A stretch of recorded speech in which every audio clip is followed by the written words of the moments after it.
Malayo sa kani-kanilang pamilya yung mga sundalong ama na nagpapagaling sa lungsod ng Cagayan de Oro. Yan na matapos silang masugatan sa Marawi. Pero ang isa sa kanila ay pinagbigyan makasama ang anak sa ospital. Nakatulong daw ito sa kanyang agarang paggaling. Nakatutok si Marisol Abduraman. June 2 na mapasabak sa gyera sa Marawi City si Corporal Jeffrey Panesa ng Philippine Marines. June 9, natamaan siya ng bala ng M16. Kritikal si Panesa nang dalhin dito sa Camp Evangelista Station Hospital, pero maayos na ang kalagayan niya ngayon. Ang pinaghuhugutan ng pag-asa ni Corporal Panesa, ang 2 taong gulang na anak, nakatabi niya ngayon sa higaan sa ospital. Masaya raw si Corporal Panesa dahil makakasama ang anak ngayong Father's Day. Pinabisita ko sila ma'am dito. Nung medyo magaling na ako, pinapunta ko ma'am. Isa na rin sa pagpapabilis ng paggaling niya, yung makatabi yung kamag-anak niya. Sugatan din mula sa bakbakan sa Marawi City si Captain Erwin Ercilia. Nagpapalakas pa ito ngayon, pero gustong bumalik sa Marawi para tapusin ang laban. Inspirasyon ni Captain Ercilia ang pamilya.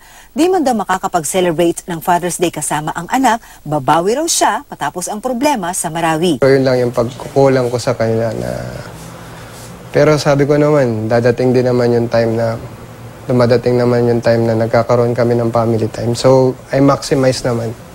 Pag may nakakauwi, doon kami bumabawi.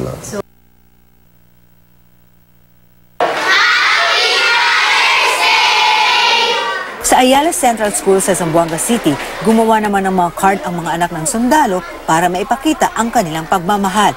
Ayon kay Denif Alegre, nalulungkot daw siya tuwing kumakain. Madalas magkain kami sa kapatid ko tsaka nanay ko. Palagi ako malungkot.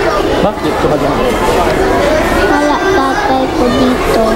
Ang isa naman, pinag-iingat ang kanyang ama. Magdasal. Pagkabayan siya ng Diyos. Samantala, tuloy pa rin ang pagdating ng mga sugatang sundalo sa nagpapatuloy na bakbakan. Nasa 59 na ang namatay ng sundalo at pulis sa Marawi City at mahigit 50 sundalo na ang sugatan. Bilang pagkilala sa sakripisyo ng mga sundalo at pulis na nagbuwis ng buhay, sinimulan ng proseso kahapon ng Department of Justice ang mga benepisyo at claims ng mga sugatan at nasawing sundalo at pulis sa Marawi City. Mula rito sa Cagayan de Oro City, Marisol Abduraman, nakatutok 24 oras.